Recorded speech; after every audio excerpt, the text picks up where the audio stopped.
it was shortly after that I got really sick with my Crohn's. What happened? Just got food poisoning, and that gave me a Campylobacter food poisoning, which basically is like probably the worst type of food poisoning you can get. And that combined with my Crohn's was a recipe for disaster. So basically I was in hospital. I just remember it was like 10 o'clock.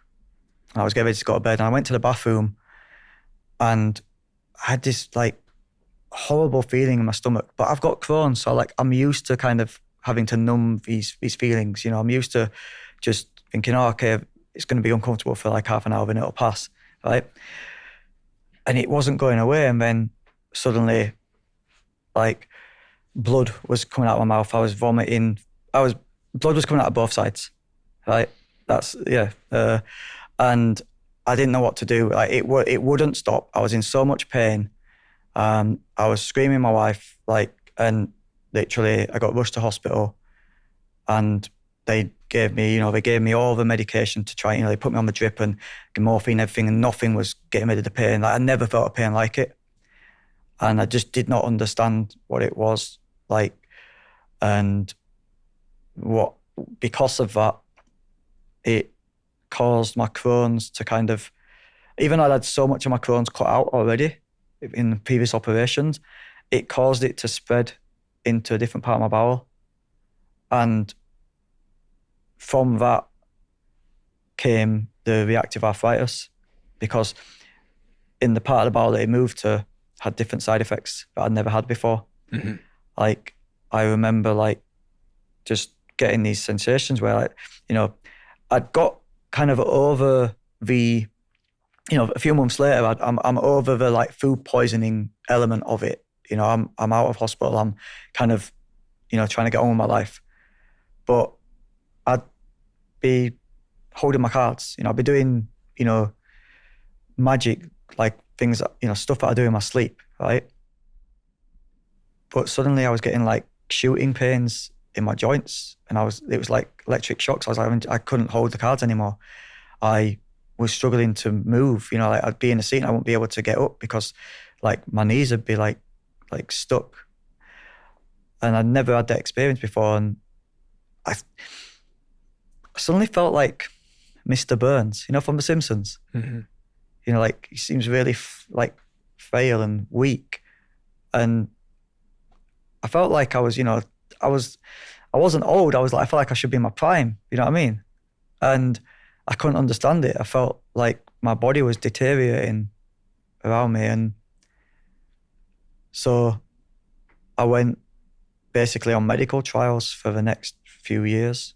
And the thing is with medical trials is that when you try a new medicine, you have to try it for 3 months before the doctors will write that off as not working and try on a new medication. But there was times when I knew within the first 2 weeks it wasn't working, but I had to go the full 3 months. And in those 3 months, my symptoms weren't getting better. If anything, they'd get worse. And it wasn't till we got to the 9th month where I started this medication called infliximab, where you have to go to the hospital every few weeks and you get put on a drip and you stay there for like 8 hours, and they basically put this medicine inside you. And that really had an incredible effect. Like, that gave me a new lease of life. I felt stronger. I probably felt stronger than I'd felt before I was on it. But then COVID happened. It stopped my infliximab from working. So suddenly, I'm in 2020 and I'm on medical trials again. And I tried, I tried so many different medications, and it wasn't till like the beginning of 2021 where I really got one that was really working properly. And even now I'm on that, but I still have, like, I have 3 days a week where I'm really bad, where my joints just don't really work that well. and my Crohn's, my stomach feels bad. But yeah, that was a big part of the reason why I kind of, I guess, disappeared for a while. But it's not the only reason why you disappeared for a while. Yeah, I think everything that my body was going through, everything that I was going through, the pressures of, trying, like wanting to do magic, and the pressures of trying to sustain a career and live up to people's expectations was almost an impossible task to do whilst I was trying to fix my body. And ultimately, I ended up in a situation where without magic, without being able to do what I loved, not knowing if I was ever going to be able to get it back, made me think, what's the point in my existence? And I think my body was kind of imploding, and so was my mind. What was going on in your mind? I didn't know what to do with my life. Didn't know what to do with myself. There's a lot of things that I don't want to fully go into, but I'll try and give you as much as I can. There was just so much noise in my head, and I hated myself for feeling how I felt. I hated the way my body felt because of everything I was dealing with. If I saw myself in a mirror in my house, I hated what was looking back at me. I hated it so much that I'd slam my head into the mirror and just keep slamming it to try and just either, make it go away. And yeah, I don't know. I didn't want to be alive because I didn't feel like the life I had. Take away all the success and, that side of things. I wasn't living because I wasn't able to do the thing I loved the most, which was magic. And it was a time in my life where I felt that magic couldn't fix me. But magic's always been the thing that has given me hope, that I've kind of used to overcome the bullying, overcome the self-doubt and the lack of belief from others and in my own self. And suddenly I'm in a position where I don't know what to do with myself, and magic isn't going to fix it. And I can't, until I'm fixed, I can't do the thing that gives me a reason and gives me a purpose in performing magic. I can't do that because I'm not mentally or physically capable. How long did that last? I'm still dealing with it now, to be honest. Like, it's difficult because I'm a magician, right? And to everybody else looking at me as a magician, I'm someone who does the impossible. I'm someone who kind of should be able to do anything. But I'm a magician who felt like, back then and, and still at times now, I'm a magician who feels like I can't do the first thing that a magician needs to do, perform magic. So then I'm just an imposter. I can't live up to the expectations that people have of me. And it's not that I'm not the sort of person who like searches for validation from other people,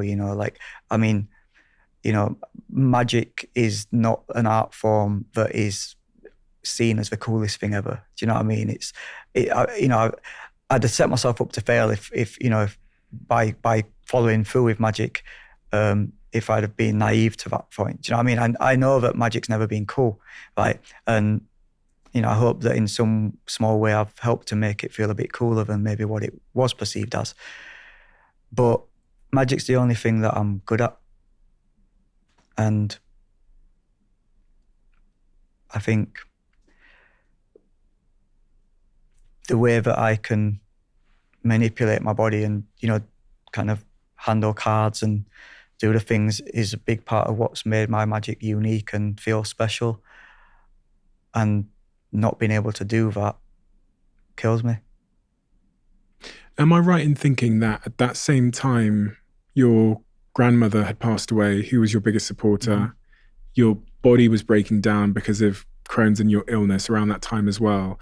And I'd also heard that you had had a legal dispute with your management, which meant that you could no longer use your social media channels, the name Dynamo, et cetera, and that had all happened in this concentrated period of your life.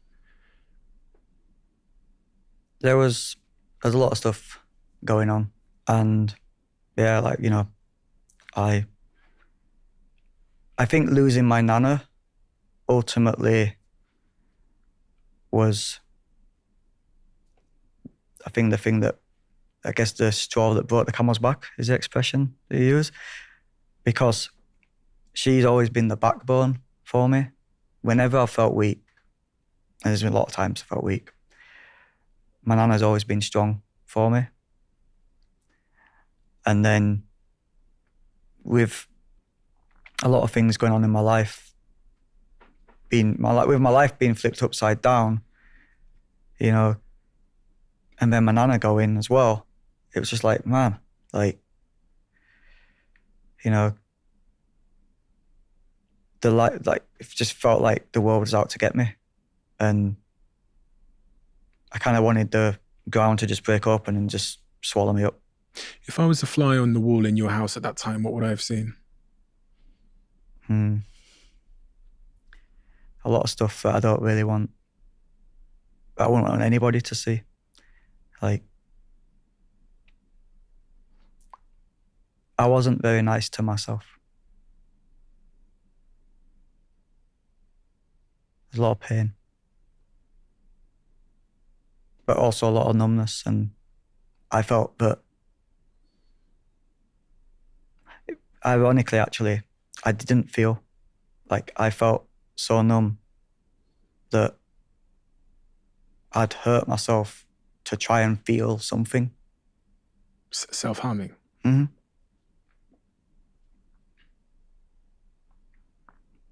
Does your partner know what's going on in your life, inside your head during this period? Because I have a partner, and if I was in such a dark place where I was self-harming and doing some of the things you've described, banging my head against a mirror, and I was in that sort of cycle of self-hatred, my partner, I think my partner would know. Yeah. She knew. She maybe didn't know the extent of it to begin with. And I think also the loss side of things, you know, she obviously felt that herself. So I think those things, she's dealing with her own grief at the same time. So sometimes when you're dealing with grief, it's hard to see outside of your own grief to see other people's. Mm-hmm. Do you know what I mean? And we were kind of almost together in those moments. You know, we came together, like, you know, but she was the one who ultimately got me to go to therapy and to get the help and support that I needed, really. In this chapter, was there a moment you look back on and say that was my rock bottom? Mm-hmm. Yep. The 6th of November, 2020. The 6th of November, 2020. Mm-hmm. Almost 3 years ago today. Exactly, almost. Why was that the hardest day? Because that was the day that I knew that she knew. because she found me and I tried to kill myself. If you love the Diary of a CEO brand and you watch this channel, please do me a huge favor. Become part of the 15% of the viewers on this channel that have hit the subscribe button. It helps us tremendously, and the bigger the channel gets, the bigger the guests.